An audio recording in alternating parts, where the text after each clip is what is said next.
இது காபாவை முதல் முறையாக போட்டோ எடுத்த கதை. 1861 Ottoman Egyptian engineer Muhammad Sadiq Bey காபாவுடைய முதல் புகைப்படத்தை எடுத்தார். முகமது சாதிக் முதல் முறையாக ஹஜ்ஜுக்கு பயணம் செய்யும் போது கப்பல்ல 2 நண்பர்களை பார்க்கிறாரு. அந்த 2 நண்பர்களை ஒருத்தர் ஹஜ்ஜுக்காக பெறப்பட போனாரு, இன்னொருத்தர் அவரை வழி அனுப்புறதுக்காக வந்திருந்தாரு.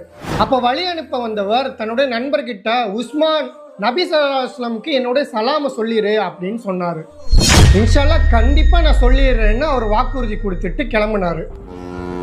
ஹஜ்ஜில் இருக்கும்போது சாதிக்கு இந்த விஷயம் மண்டக்குள்ள ஓடிக்கிட்டே இருந்துச்சு.